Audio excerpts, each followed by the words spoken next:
gió lần dòng hung số im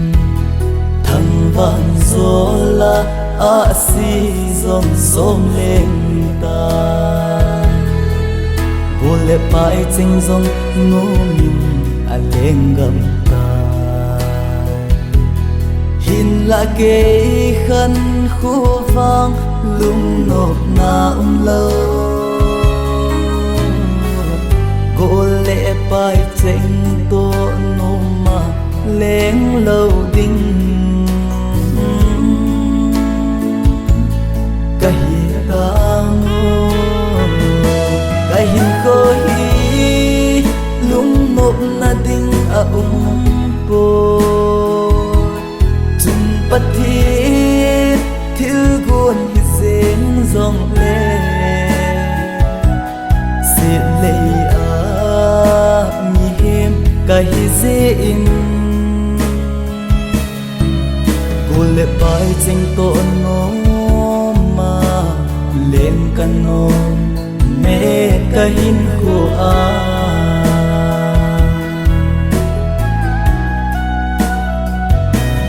lên là sáng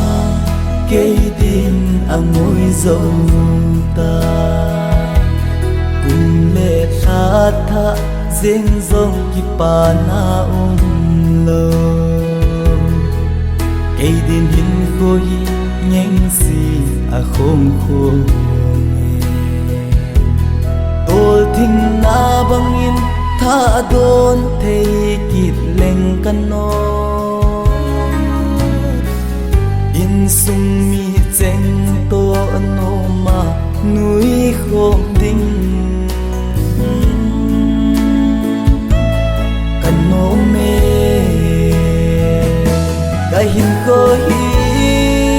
lung nộp na đinh po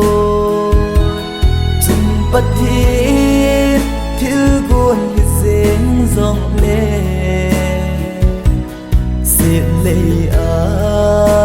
mi hem cái dên cô lệ bài tranh tổ nó mà lên căn nó mẹ cái hin của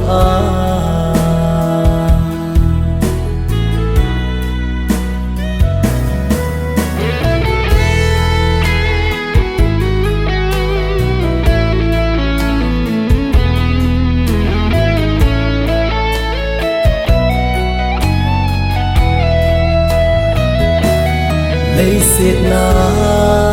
muôn pi này hi dòng lên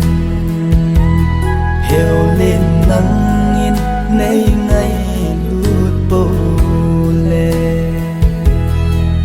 lung oai tang cắt đê cây dòng cùng khô sọt nhìn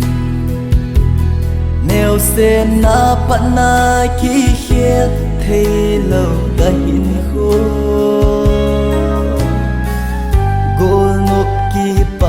na nuôi na cá vai mò sẽ lấy cái hình khơi lung nộp na đinh po chung bắt thiết thiếu guồn hi dên dòng lệ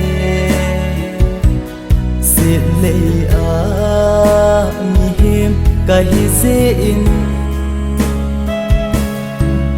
cô lệ bài tranh tổ nó mà lên căn nó mẹ cái hin của